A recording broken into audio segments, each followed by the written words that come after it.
Dieu. L'heure est arrivée, il est 9 heures. Je n'ai pas voulu vous laisser sans une méditation. Mais cela va de vous. On peut venir demain matin 9 heures pour le faire. Ou on peut le prendre maintenant. Une courte méditation. Okay. On va se rasseoir et on va méditer sur la parole de Dieu, car on était venu pour ça, pour louer d'abord, mais la parole va nous fortifier, va nous régénérer. Très court. Vous me connaissez, j'ai l'habitude d'être long, mais par la grâce de Dieu, je serai court ce soir. Je vous invite à incliner la tête légèrement, sensiblement pour qu'on fasse une prière. Notre Dieu, notre Père qui est dans les cieux, nous t'exaltons, nous te louons, nous te magnifions pour qui tu es, pour ce que tu fais dans nos vies et pour ce que tu entreprends encore pour nous. Nous te demandons à cet instant de venir, de m'utiliser, de nous utiliser pour te glorifier davantage. Fais-nous grâce au nom de Jésus. Amen. Rapidement, j'aimerais que vous alliez avec moi dans le livre de Luc, au chapitre 17.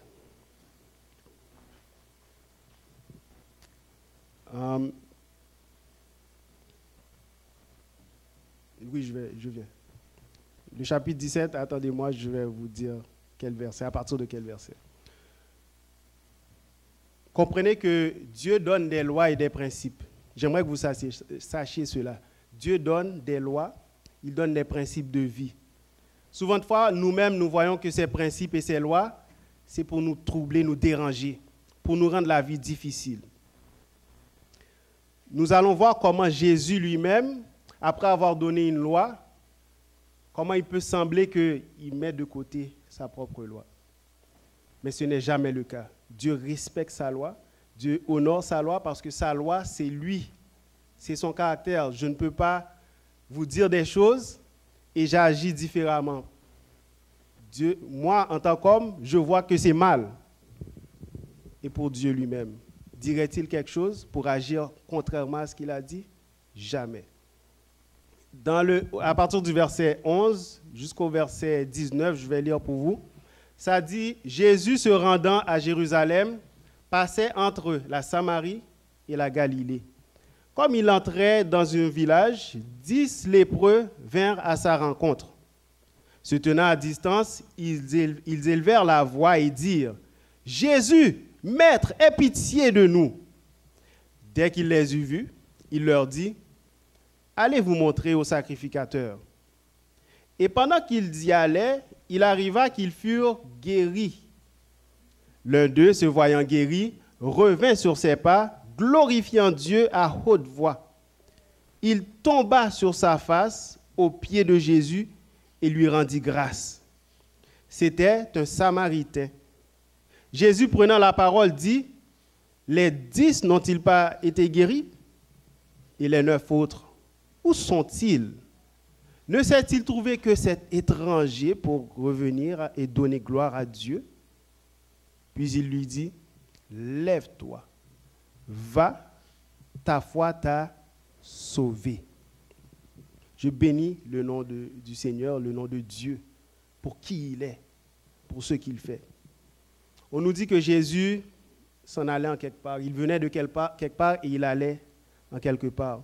Et pendant qu'il est sur son chemin, on nous dit qu'il y a 10 personnes malades, 10 personnes en fait qu'on marginalise. Et ceci, on pourrait se dire, mais les Juifs, pourquoi ils font ça? Ils prennent les gens, ils les mettent à côté, ils les mettent en dehors de la société, ils ne les acceptent pas au milieu d'eux. On pourrait se dire que ce peuple-là n'est pas juste envers ces 10-là. Mais c'est la loi de Dieu qui a instauré que lorsqu'on est lépreux, on doit se mettre à l'écart. On doit se mettre loin des autres. Et c'est un principe que Dieu a donné. Et il a une raison pourquoi il le donne. C'est que quand on est malade, aujourd'hui, je ne sais pas si ça pourrait s'attribuer à la grippe, mais à tout ce qui est contagieux, quand on est malade, on reste loin des autres. Pourquoi? Pour ne pas les infecter, les donner la maladie aussi. Donc Dieu, lorsqu'il donne ce principe de garder les lépreux loin du peuple, c'est parce qu'il y a cette possibilité-là. Et donc ces lépreux-là, remarquez qu'ils restent loin. Ils crient à Jésus. Il a crié derrière Jésus pour Jésus capable de sauver, capable de guérir. Il y a une distance entre eux et Jésus. Et ils n'oseraient pas s'approcher. Parce que la loi en Israël, c'est t'es lépreux, tu restes loin. Tu restes à l'écart. Tu ne t'approches pas des gens. Ils disent, Maître, aie pitié de nous. Et Jésus ne les a pas ignorés. Jésus les a vus, nous dit le passage. Il les a remarqués, il les a vus, il les a entendus. Et qu'est-ce qu'il leur dit? Allez vous montrer au sacrificateur. Mais ça ne veut rien dire, ça. Allez vous montrer au sacrificateur. C'est comme si je vais voir un médecin et puis il me dit, va voir celui qui va te confirmer que tu es guéri. Mais il n'a rien fait sur moi. C'est ce que Jésus vient de leur faire là. Ils disent, aide-nous, sauve-nous, guéris-nous. Et il dit, allez vous montrer au sacrificateur. C'est la loi en Israël. Quand on est guéri, on va voir le sacrificateur pour qu'il confirme la chose. Et sans rouspéter, sans plaider, ils ont fait cela, ils sont allés voir le sacrificateur. Mais je vais vous faire voir quelque chose dans ce texte qui est grand, qui est magnifique. Jésus, lorsqu'il dit « allez voir le sacrificateur », il dit quelque chose de plus que qu'est-ce qui est écrit. Il dit, ils sont allés voir le sacrificateur, le grand sacrificateur de l'époque. Et pendant qu'ils sont en chemin, ils sont guéris. N'est-ce pas une bénédiction, ça? Pour que la parole de Dieu se réalise, parce qu'ils ont agi selon la parole de Dieu. Jésus dit, allez, ils ont obéi et ils ont reçu la bénédiction. Mais ce n'est pas juste ça, la bénédiction. Pendant qu'ils étaient en chemin, il y en a un qui a réalisé quelque chose. Les 9 sont allés vraiment, selon la loi qui a été établie, ils sont allés voir le sacrificateur. Ils sont allés se montrer. Et certainement, le sacrificateur, en les examinant, a vu qu'ils sont guéris. Ils sont bien, ils sont sains, physiquement. Mais il y en a un qui, lui, n'était pas juif. Il est retourné voir Jésus lorsqu'il a vu qu'il était guéri. Parce que c'est Jésus qui lui a dit de partir. Regardez la beauté de ce texte, de ce passage-là. Le grand sacrificateur des grands sacrificateurs, c'est Jésus. Il est retourné voir le sacrificateur, le vrai sacrificateur. C'est le seul qui a vraiment fait ce que Jésus lui a demandé. Parce qu'il a compris que Jésus lui parlait en esprit. Il lui a dit, va te montrer au sacrificateur. Il ne lui a pas dit, il lui a dit réellement, va te montrer au sacrificateur terrestre. Mais lui, il a saisi que, mais il est plus grand que ces sacrificateurs qu'il m'envoie voir. Je vais venir le voir lui. Car c'est lui qui m'a guéri. Et c'est lui mon sacrificateur en réalité. C'est lui notre grand sacrificateur. Jésus le dit, mais comment se fait-il que c'est un seul qui revienne? Et ce n'est même pas un juif. Ce n'est même pas un de ma nation, c'est un Samaritain qui revient. Lui, il avait 2 problèmes en réalité. Il est Samaritain et il est lépreux. Il est doublement marginalisé. Lorsque j'ai aimé le témoignage de Sœur Colette, les nouveaux moun, pas porter jugement sur eux. Ne portez aucun jugement sur qui que ce soit, petit, grand, beau, pas beau. Ne portez aucun jugement. Tout être humain qui marche sur la face de la terre, c'est un enfant de Dieu. Même lorsqu'il n'a pas encore accepté Jésus, c'est un enfant de Dieu. Et Jésus voit ce que l'homme ne peut pas voir. Il voit ta guérison avant même qu'elle arrive. Il voit ton salut avant même que tu aies accepté ce salut-là. Et c'est mon message pour vous ce soir. Je ne veux pas vous retenir plus. Lorsque toi-même, tu te sous-estimes aux yeux de l'humanité et tu te vois comme rien devant Dieu, sache que Dieu ne te voit pas comme ça. Dieu a un plan pour toi. Dieu veut que tu sois élevé. Il veut que tu sois droit. Il veut que tu sois fier d'être son enfant. et que personne ne te marche sur les pieds, personne ne t'abaisse, que personne ne le fasse. Mais appuie-toi sur Dieu pour que cela arrive. Il faut te confier en lui pour qu'il fasse de toi ce que tu dois être, non pas à tes yeux, non pas aux yeux des hommes, mais à ses yeux, à lui. Et regardez bien, il a été guéri. Et enfin, Jésus lui dit, t'es sauvé. Tu as le salut. Tu as le royaume des cieux. C'est plus grand que sa guérison. C'est 10 000 fois, 1 million de fois plus grand d'être sauvé que d'avoir juste une guérison. Parce que Jésus lui-même nous dit, il vaut mieux que tu rentres dans le ciel, manchot, GPT, que d'aller dans le feu éternel. Il a eu une énorme bénédiction. Les autres, maintenant, ils ont marché sous le monde. Ils ont fait chelbé.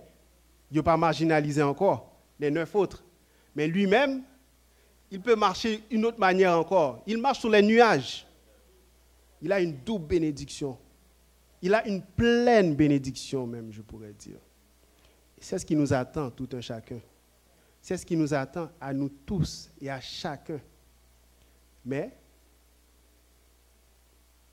Jésus n'aime pas les égoïstes, hein?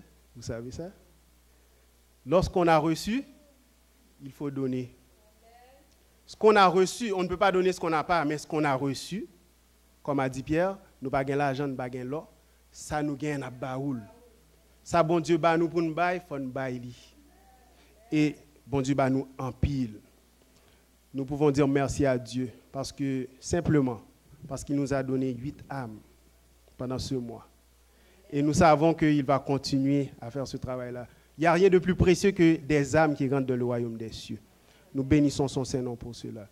Et nous vous laissons sur ces paroles. Nous vous invitons à vous mettre debout, tandis que nous allons prier avec Frère Hossein pour clôturer notre soirée.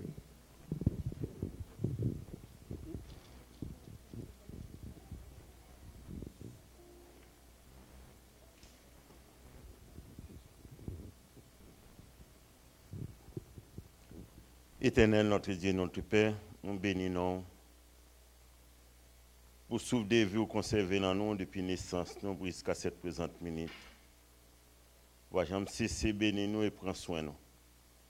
Nous disons merci de ce que tu permets, soir après soir, nous sommes là pour venir entendre des paroles. Nous sous montagne, pas permettre nous descendre en bas. Permets que nous restions sous montagne là jusqu'à ton retour. Et à chaque fois, l'ennemi voulait terrasser nous, permettre que nous regardions la croix, chaque minute, chaque moment dans la vie.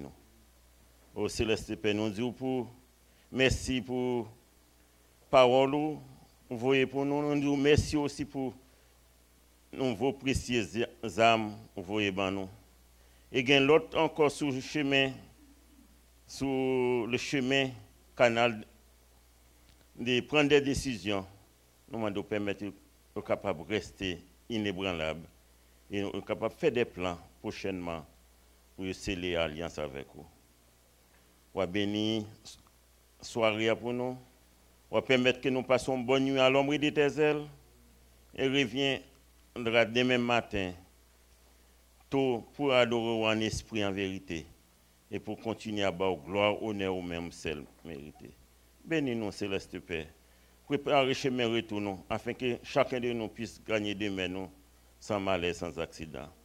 Fais pour nous au-delà de notre espoir et espérance. Nous prions pas parce que nous sommes bons ni nous dignes. Nous sommes tous des vils pécheurs. Mais nous prions dans les précieux noms de Jésus, qui vit et qui règne dès maintenant et dans toutes les siècles des siècles. Amen. Nous disons merci, un gros merci à tout un chacun qui avait fait le déplacement et qui est venu, qui avait témoigné, qui avait participé. Que la paix de Dieu soit avec vous en ce dernier soir de l'effort. Demain, on vous attend à 9h pour la dévotion. Et demain soir aussi, on vous invite à partir de 6h, nous aurons un concert avec la sœur Shirley Johnson. 6h30, on me dit. Donc, venez en grand nombre, invitez vos amis pour venir louer l'Éternel. Que Dieu vous bénisse.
mauvais, moi.